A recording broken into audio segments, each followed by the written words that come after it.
Welcome to the CBS Radio Mystery Theater Archives, the only YouTube channel which has the original classic episodes of the CBS Radio Mystery Theater in order with no ads.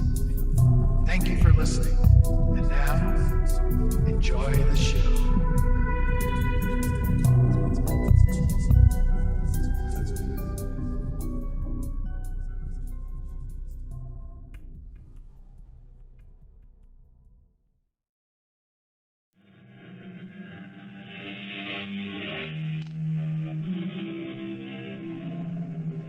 Welcome. Come in. I'm Tammy Grimes. In the spring of 1945, the most catastrophic war in history was nearing its close. The wanton murder, the pitiless devastation, the unbearable agonies would soon be over, for a little while, at any rate. But if in the midst of life we are in death, it may also be said that in the midst of death, there is life. And life had a tenacious habit of going on. Even while surrounded by terror and destruction, men and women will continue to cling together and take the eternal vows. Throughout the world, on the 29th day of April 1945, there must have been thousands of weddings. And this is the story of one of them. You're in love with him? Yes. He's 40. And you're 17. I always liked mature men. But he's a monster. All the facts are against you. What are facts? They can be figments of anyone's fevered imagination. But truth, dear sister, truth can only be felt in the blood. You're crazy. As crazy as he is. Oh, why do people tell all those terrible lies about him? He's so sweet, so kind, so tender with me. Oh, Ilse, I love him so much. I would die for him.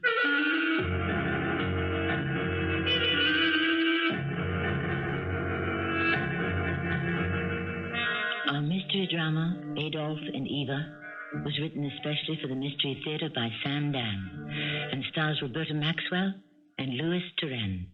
I'll be back shortly with Act One. In the end, it all came down to this. A bedroom in an underground bunker. 2 Walter automatic pistols, one a 7.65 caliber, the other a smaller 6.3.5. There were also the 2 vials of deadly potassium cyanide. And this was the only freedom of choice that remained to him. Should it be the poison or the bullet? I have made up my mind. Yes? I have definitely made up my mind. And which is it to be? I don't know. I haven't decided. No, he hasn't decided. And that's why I'm here. To help him purge himself of all the pathetic illusions and all the false hopes, and to accept the only reality that now exists for him and for me. My name is Eva Braun. I have come here to this underground sanctuary beneath the Reichschancellery in besieged Berlin. I came because he sent for me. I drove down from the Berghof in Berchtesgaden on roads that were shelled by Russian artillery and strafed by British bombers. But when he calls, I come. And when I arrived a few days ago, I was greeted by his very close friend and deputy, Martin Bormann. Good morning, Fräulein Braun. Good morning. Where is the Führer? Resting. Excuse me. Wait. For what? You and I should talk. Why? I've known you for a long time, Eva. And? Since you first met him. 16 years. Back to 1929. I've watched you develop from an empty-headed schoolgirl into a woman of stature. Get to the point. The war is lost. If he heard you say that, you'd be shot. Eva, you must convince him to commit suicide. The Führer and I have already talked about suicide. He will perform that act at the proper time. The proper time has arrived. He's afraid. That's a lie. What is he waiting for? Do you know what the Russians will do to him? Lock him in a cage and display him in the Moscow Zoo. And the Americans, they'll put him on trial, find him guilty, and hang him. Martin, we still have soldiers in the field, the best scientists in the world. Perhaps they can... That's what he keeps saying. There just isn't any point to it. Perhaps we can escape alive and live and... Where? Where in this world?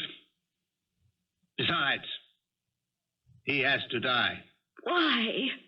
For the cause. He's done enough for the cause. To millions all over the world, he's a god who walked the earth. What happens to gods who walk the earth? They must endure martyrdom. You must convince him. What can I say to him? He already knows all this. You are the only one he trusts.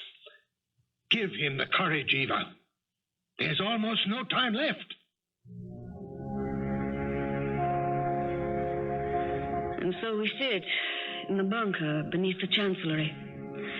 We have the poison vials and the pistols on the table, and we talk about it. That's all it is at this point, just talk.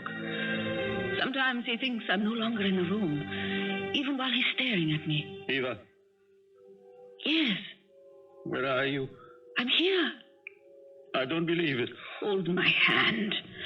Now do you believe it?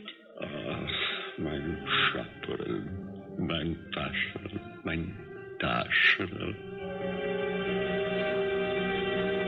He seldom calls me Eva. From the very beginning, there were the pet names. Chaparel, Pascherel, Tascherel, Patty Cake, Sweet Thing, Little One. They all sound so sentimental, so Viennese.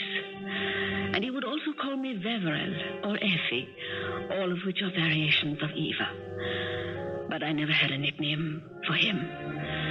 To me, he was always the Führer. But he always liked it best when I called him Chief. Effie. Yes, Chief. Why is there no sign of General Wenck? General Wenck. The commander of Army Group Vistula, which is gallantly fighting its way up from the south. Chief, stand beside the ventilator. Listen. You will hear the sound of artillery. I'll open the louvres. Yes, that's General Wenck. With 50,000 men and 300 tanks. He has broken through. We are saved. Those are not the guns of General Wenck. General Wenck, Chief, has disappeared. Where? No one knows. He must be found. They're looking. And where is Field Marshal Schörner? There is no longer any communication. He's a traitor. I'll have him shot. I don't need him. I have other armies. No, Chief. Don't say no. I have an army in France. No. In Italy. In North Africa. No. The only army that is coming is the Russian army. And it's only a few streets away. What traitors are spreading these lies? Effie, I had 3 million men.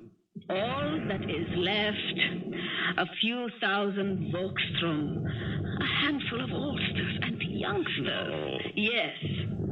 And that's why we must move quickly to do the thing that must be done. Here, on the table, the pistols, the vials. Let us help each other. I'm sick. I've been betrayed. Betrayal is the virus, the cancer that destroys me. If only I were well, I would pick up a rifle and go out into the streets. That's where it all began, in the streets, and that's where it should end. Come. No. I'll die fighting. And what if you don't die? At any moment. Yes, a Russian patrol. They know we are here. Because we've been betrayed. And that's why we must. We will. But not now. When? Soon.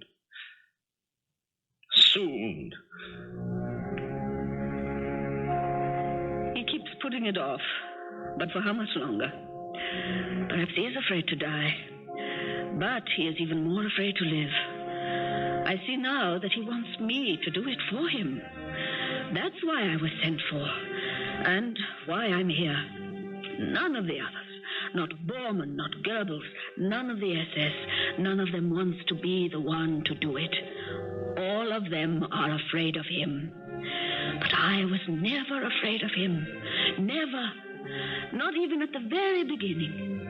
How old was I? 17 and fresh from the convent school.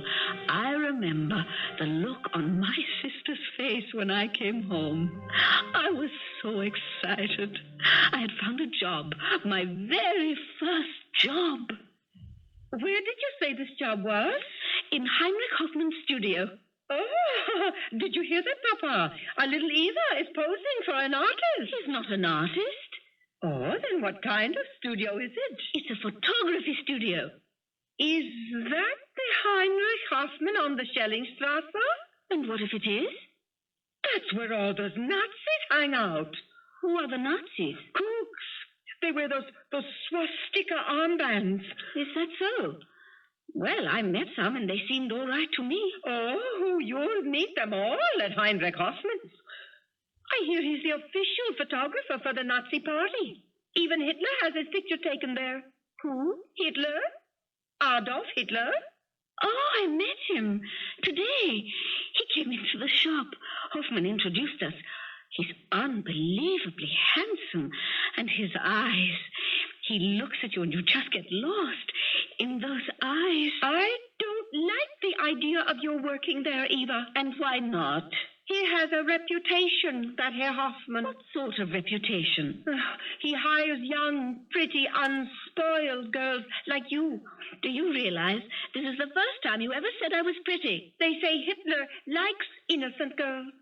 Really? And so Herr Hoffman always makes sure he has one on hand. You are the latest. Herr Hoffman is a great photographer. I intend to learn the picture business. Well, make sure you don't become involved in other business. As the time went on, Herr Hitler came more and more frequently into Herr Hoffman's studio. He was always so polite and pleasant and gallant. Good afternoon, lovely Fräulein Braun. Good afternoon, Herr Hitler. I'm afraid Herr Hoffman is out. How wonderful. I was afraid he would be in. Oh? I haven't come here to see Herr Hoffman. No? I have come to see you. Oh, where did you learn to blush like that? I believe it comes naturally. What may I do for you, Herr Hitler? Rescue me, please. From what? Starvation. You're hungry. Famished. But I have a rule. I must never eat alone. Do me the great honor and dine with me. You are asking me to have dinner with you? What would you like to eat? Oh, sauerbraten. I happen to be a vegetarian myself, but I know a splendid place where... Did I say sauerbraten? What could have gotten into me? I used to like sauerbraten, but I've recently decided to change my entire... Trust me to attend to the menu. And do you like the cinema? I adore the cinema. Shall we go to one afterwards? Oh, of course. What sort of films do you prefer? Huh? Just about any. American films? I adore American films. Excuse me. Morris, Linger, come here. Fräulein Braun, may I present my friend and chauffeur, Herr Maurice, and Herr Linger, and Herr Junger, my, shall we say, our chaperones? How do you do, gentlemen? Maurice, Fräulein Braun would like to see an American film. Do you know where one is showing? Yes, monsieur. And what is it called? I believe the jazz singer. Does that meet with your approval, gnädiges Fräulein? Yes, fine. Then let us go forward.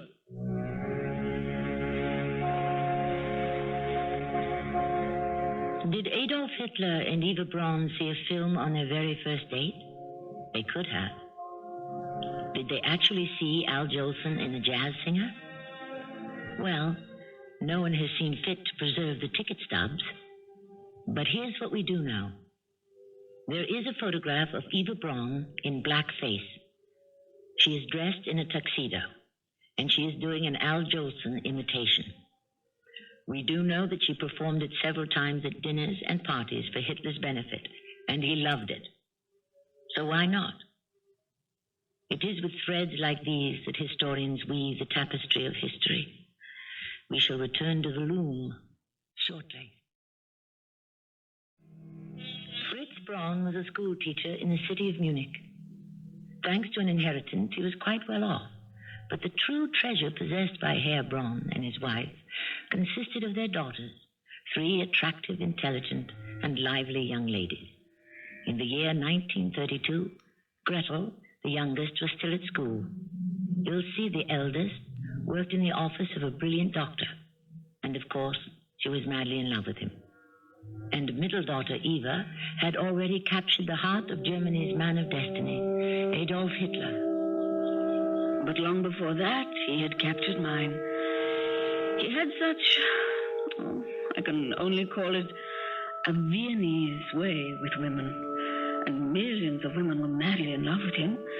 But he had chosen me, Eva Braun, me. At first, he was busy with his politics, and I would only see him now and then. Consequently, I spent many evenings at home. I would read, listen to the radio, and argue with my sister Ilse. But, Eva, the man is an absolute scoundrel. How can any decent, rational person defend that? Of course, you're speaking from the viewpoint of Dr. Martin Marx. Dr. Marx is a saint. A Jewish saint? All of the original saints were Jewish. I refuse to argue. How can you argue? You have no facts. It doesn't bother you that your beloved is the leader, the Führer of all the scum of the gutter? Ilse, I cannot understand why people tell all these lies about him. He's the sweetest, the kindest. Oh, he's so tender with me. Don't you read what he writes? He declares he will eliminate people. No, dear. He only talks about eliminating vermin. And how does he define vermin? Everyone who dares to oppose him. I don't care what you say, what anyone says.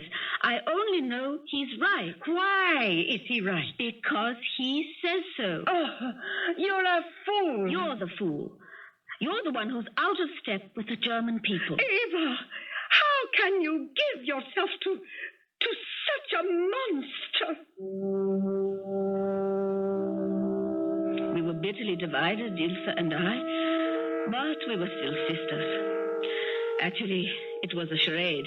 Papa knew very well that Adolf Hitler and I were living together, even back then. But he had to maintain the pretense that he was the strict father of a virtuous daughter. What else could he do? He was terrified. And besides, it really wasn't doing him any harm. Actually, it was making him a man of importance. Effie. Yes, Chief. Where were you? Nowhere. You were far away. Oh? I was dreaming. What? Our beginning. The beginning. And now we have come to the ending. Yes, Chief. I must die first. Do you know why? Because if I do not succeed, you must finish it for me. Do you understand? Yes. I trust no one else. All of them would betray me. Just think they could turn me over to the Russians or the Americans or the British, still alive. It must never happen. It will never happen. It must be done with the pistol. Effie, it was so long ago. But do you remember when you tried it? I remember. You used the 6.35, the small one. Where did you get it? It was my father's. How did you find the courage to do it? I was foolish. Tell me about it. I've told you so many times. Tell me again. But we have so little time. Tell me, Effie, tell me. I had despaired of his love. I thought I was just another affair. They were all after him. Wealthy American heiresses, British noblewomen, wives of European industrialists, film stars. And who was I? A school teacher's daughter. That night I was alone in the house. I knew where my father kept his automatic. I just wanted to toy with the idea of suicide. I pointed the gun at my heart and... Eva, what happened? You've been shot? The gun. It's Papa's pistol. You shot yourself. Am I alive? Of course you're alive. But I aimed at my heart. You missed. I call Dr. Marx? No. Call Dr. Platt.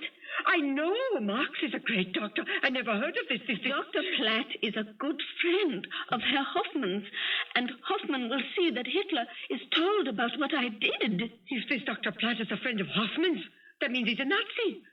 And he must be a quack. No. I can only trust Dr. Marx to save your life. No. It would embarrass Hitler. How? It would become known that a Jewish doctor saved his girlfriend. You mean you would die sooner than embarrass Hitler? Yes. Call Dr. Platt. It wasn't much of a wound. I recovered very quickly. But that was the day that I believe he made up his mind about me. I had proved my love, not because I had tried suicide. So many women had killed themselves for him. But because of my discretion, I had called the right doctor. Effie, you were so brave. You shouldn't have done it. I was afraid of losing you. To whom? Which one of all those women did you think could steal me away from you? It isn't important. Yes, it's very important. Which one? Please, I don't want to talk about it. But I do. Do you understand? I do. Now, tell me, which? There were so many. You make me out a Bluebeard. You mean a Don Juan. Which woman? All women frightened me. Why? Because all women were in love with you. And which woman frightened you most? Magda. Magda Goebbels? Yes. She's beautiful. She's hysterical, and I cannot tolerate hysterical women. I'm also hysterical. Oh, no, Patty Cake, not you. Didn't I try to commit suicide because of you? Yes, but in a nice, quiet way. You didn't announce it to the world. You didn't do it on my doorstep. You did it very discreetly. I think the problem is that we discuss this thing too much. I agree. Let's not talk about it anymore. Let's just do it. In an almost offhand and unconscious way, like some people casually light a cigarette. People who light cigarettes are also killing themselves. Did you know that? Yes, Chief. Smokers. And I'll tell you who are even worse. Meat eaters. Yes, Chief. Do you know why? You've already told me. But it never really sunk in. You still devour living flesh. Hardly living. It's been killed. Do you know how it was killed? Please. Not only is meat physically injurious to the body tissues, it is also morally degrading. I have been compelled to inspect slaughterhouses, the latest, the most scientifically modern establishments constructed to transform innocent animals into carrion. Yes, Chief, I know. But the poor innocent animals, they weren't fooled. They knew they were being pushed forward to their destruction. You could see it in their eyes. It was heart-rending. And the squeals, the screams, the blood. And people eat meat. No more, Chief. I promise. You always promise. This time, I mean it. They call me an absolute dictator. What a lie! If I were the monster they make me out to be, I could have forbidden all of these and more to my people on pain of death. But I am too kind. You know that's true. Well, say so. It's true. As God is our judge. No. Don't speak of God. He has deserted me. Oh, no, he hasn't. Do you know why he has deserted me? Because I failed him. Oh, no, Chief, not you. You see, Effie, only I understood him. Only I know the kind of world he wanted. Why was I the only one who saw it? Isn't it obvious that the world he wants is the world he himself created? A world where the strong must destroy the weak. Wasn't the lion born to devour the lamb? What is the lion, the leopard, the wolf, the eagle? No, of justice, pity, mercy. Chief. These are depraved and decadent illusions, and false prophets use them to pervert God's will in order to unman the human race. That's why I was born. No, I know. He sent me into the world to redeem it, and I failed him. Don't say that. You love me. You're blind. But I have not been strong enough, ruthless enough. I have been too kind, too tolerant, too weak. Well, what are we waiting for? Why delay the inevitable? Hand me the 6.35. Yes, Chief, yes. A smaller bullet, a smaller entry. And, of course, you know how vain I am. I shall be even more handsome in death. Yes, Chief.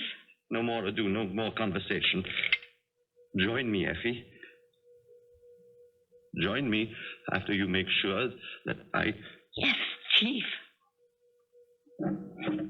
Now, let me sit down. And you must sit next to me. And then, when you're convinced that I am... then you must... Yes, Chief. You must not be taken alive, Roberta. You know that. Goodbye. Goodbye, little patty cake. Goodbye, Chief. Wait. Why do we say goodbye? We are not leaving each other. We are embarking on a great journey together.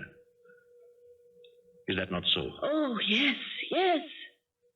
But we cannot go this way. Which way? Pick up the telephone. But...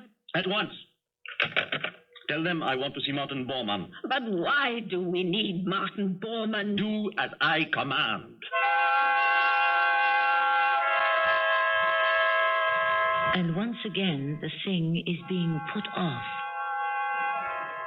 That's how it went in the bunker during those very last days of April in 1945. We have a man whose own hand moves so freely when it came to taking millions of lives. Yet suddenly it becomes paralyzed when it comes to taking his own. But things were ever thus. And the last act of his life and our story are rapidly approaching. Who Will Bell the Cat is a familiar old fairy tale. And it had a sort of modern equivalent in a bunker beneath the Reich Chancellery in Berlin in April of 1945. Adolf Hitler had to die. All were agreed. Even the Reichsfuhrer himself. But who would be the one to kill him? Obviously, it would be best for all concerned if he killed himself. And as a matter of fact, he had even promised to do it. But Hitler was not particularly noted for keeping his promises. You sent for me, mein Führer. Yes, Bormann. I want you to make preparations for a feast. What sort of feast? A wedding feast. A wedding? Who is getting married, mein Führer? I am. You are getting married? Forgive me, gnädiges Fräulein Braun. I've just remembered. I haven't asked you yet. You are going to marry Eva Braun? If she'll have me. Effie? You're asking me to marry you? During all the years of the conflict, I didn't think that I could assume the responsibility of founding a family. I have now decided, at the end of my life's journey, to marry the beautiful young girl who, after years of faithful friendship, has chosen to share my fate. Fräulein Braun, will you do me the supreme honor of becoming my wife?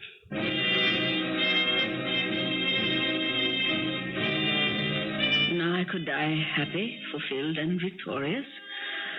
For 16 years I had waited, and I wasn't even sure for what.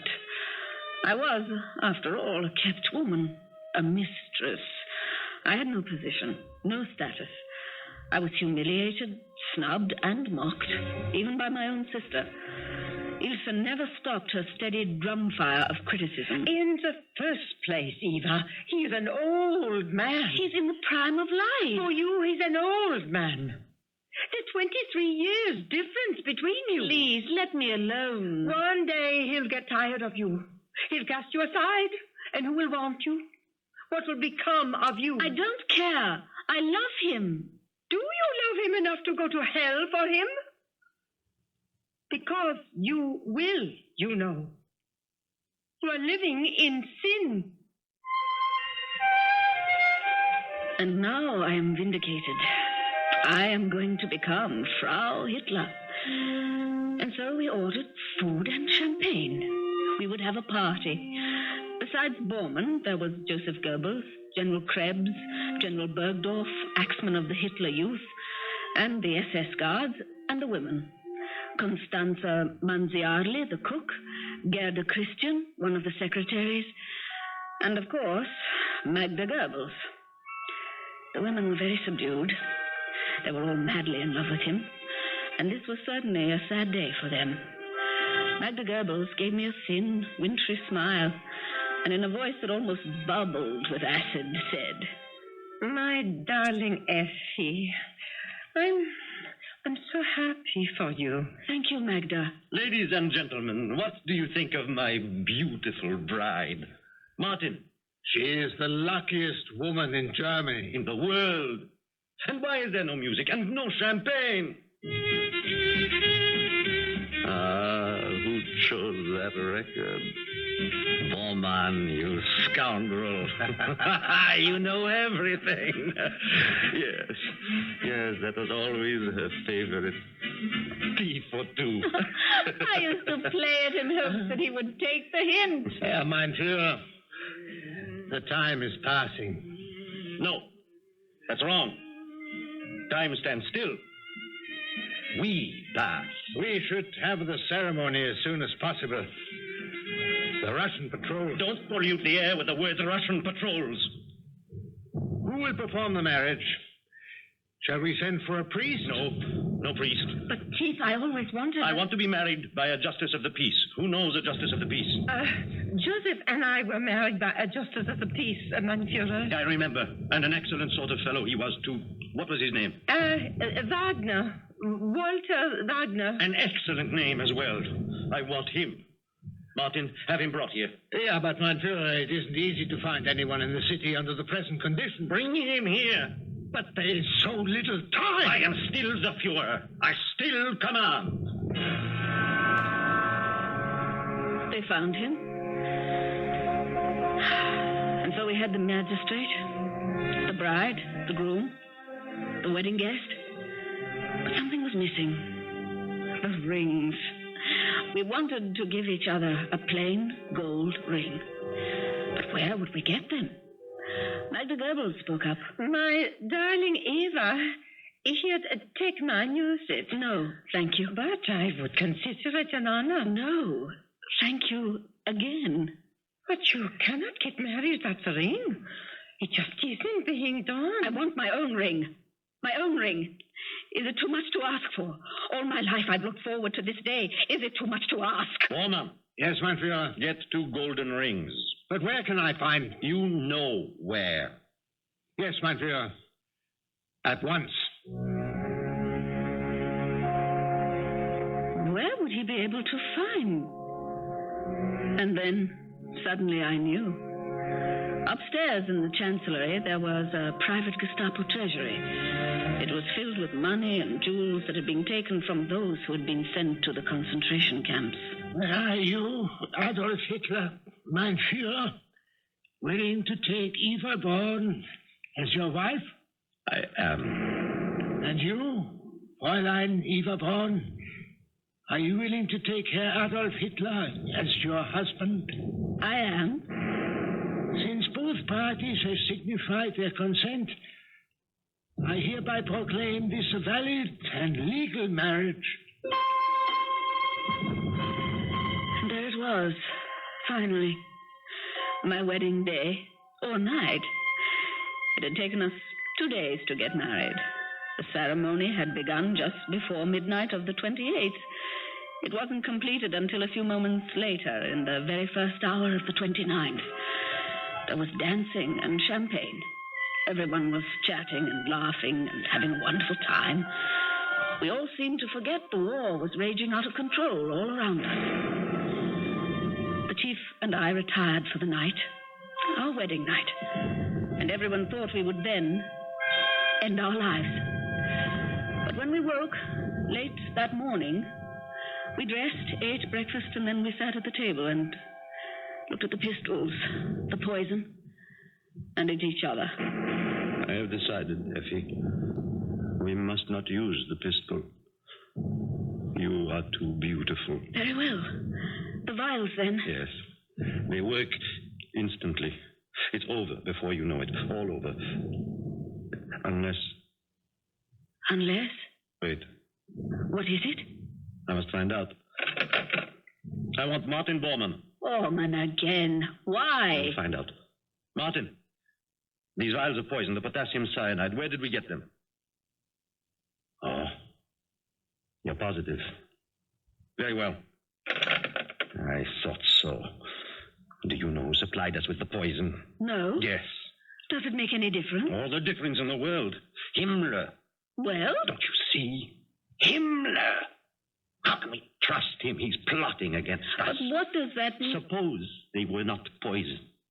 Only something to put us into a deep sleep, a paralyzing coma. But why would Himmler want to... It's part of the plot. What plot? To deliver us alive to the Allies, to the Russians, the Americans, the British.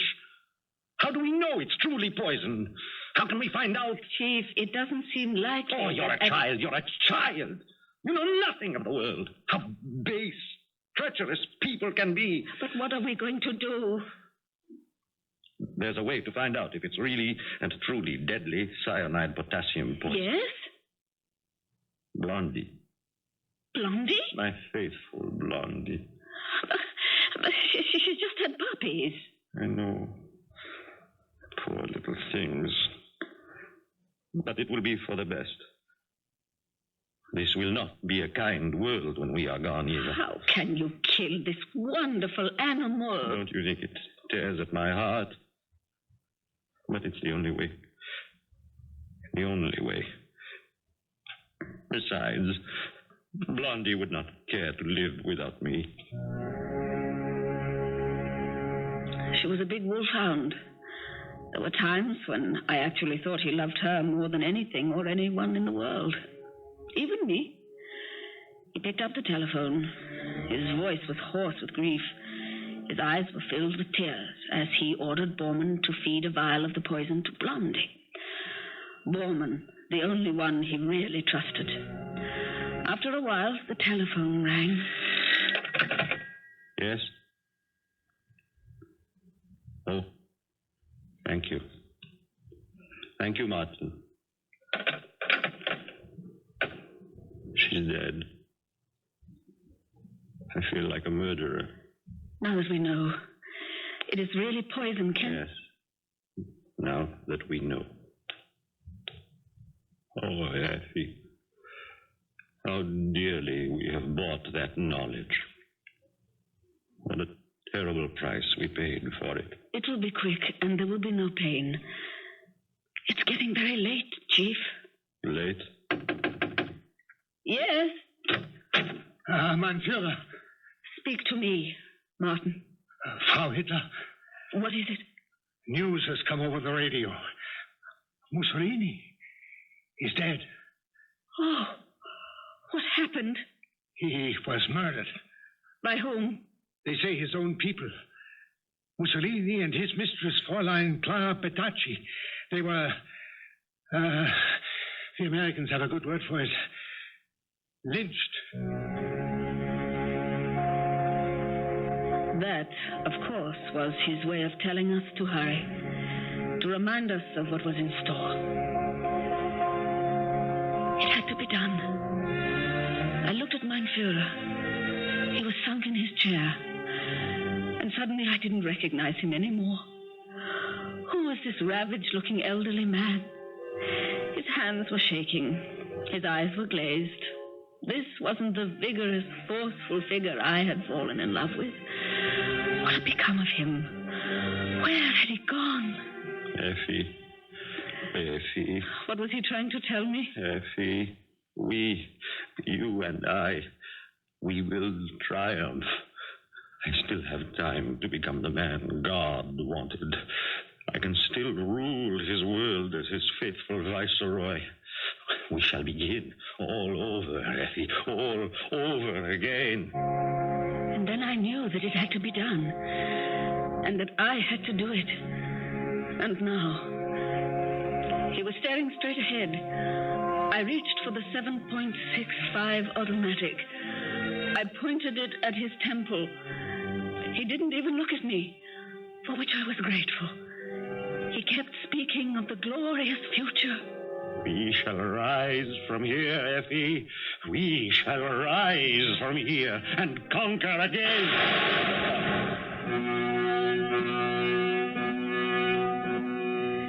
He fell back on the couch.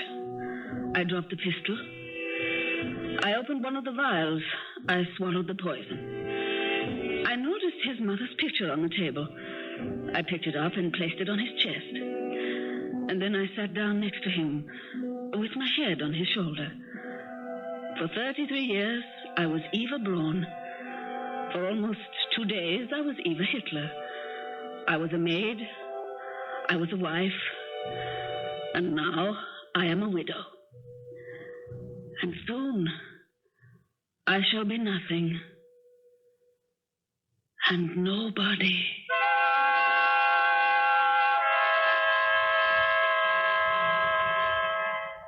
In a little while, Martin Bormann and his SS guards came into the bedroom. They carried the bodies up to the garden of the Chancellery. The Russian guns were booming quite nearby. Shells were beginning to fall in closely. They dug a grave, placed the bodies inside, doused them with kerosene, and set them afire. After a while, the remains were covered over with earth. And that was the end of Mr. and Mrs. Adolf Hitler. Or was it? I shall return shortly. Whenever we tell a story of real people and actual events, we are always asked, is it true? What you have just heard is what happened. One thing, however, stands out. So many of the movers and shakers of this world were really most unextraordinary as human beings. They were quite shallow, vulgar, cruel, and narrow, and not even sane. It seems that so often throughout history, most of us have been ruled by the worst of us. Why? Why have things always been easier for the wicked? That is the greatest mystery of all. Our cast included Roberta Maxwell, Turenne, Robert Dryden, and Joan Shay. The entire production was under the direction of Hyman Brown. I hope you enjoyed this episode of CBS Radio Mystery Theater. If you've enjoyed this and want to hear more, please subscribe to this channel. You can also visit my other YouTube channel by searching Mr. Brian McCarthy